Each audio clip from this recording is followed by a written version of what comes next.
جی سرد ہوائیں شروع ہونے کے ساتھ ساتھ ضلع سوبت پور میں بھی سردی کی شدت میں اضافہ ہو گیا ہے اور لوگ گرم چیزیں استعمال کر رہے ہیں۔ میں اس وقت ایک اسٹال پر موجود ہوں یخنی کے، یہاں جو لوگ اسٹال پر موجود ہیں ان سے پوچھتے ہیں کہ وہ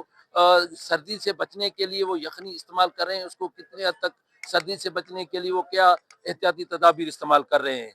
نن سوت پور رنگن سوت پور باز یخے نن یخن بچن کے دا یخنی نشٹا پٹ بھرے نے چاہے لوگ کرے نے یخنی کرے نے تاکہ ننا جسم گرم مرے۔ سردی بہت ہے سوبت پور میں،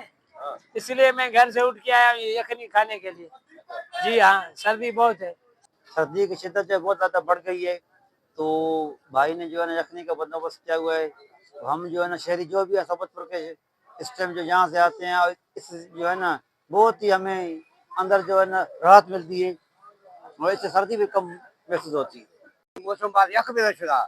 جنوری ہم دسمبر اچانک موسم یک بھی شدہ ایندا میں علاقہ یا میں شہرہ میں سٹی وچا مین بازارم ثناء اللہ خان منگل صاحب ہے یخنی دکانیں بعض مشہور ہیں۔ میں علاقے جو ہے پسگردگی والوں ایندا پیدا کا یخنیاں واٹیاں رہو گئی بعض جو ہے ٹیسٹی آئی ہے، مثالہ بھی ٹیسٹی آئی ہے، جو ہے تمام چیز ٹیسٹی آئی ورگاج پڑا گوار ختم بھی میں آخر ڈک گئے تھا میں بیٹھ دیا آخر نیوار تو ماشاءاللہ میں گرم دے گا میں شہر والوں اور اپیل کر گا خدا را ایدہ جو ہے شہواتی ہے کہ نعمت بہترین محنت کریں چورا ہو۔ جی شہریوں کی باتیں سنی، ان کا کہنا تھا کہ ہم سردیوں سے بچنے کے لیے یہاں پر یخنی پینے کے لیے آتے ہیں، یہاں یخنی پی کر ہمیں جو ہے نا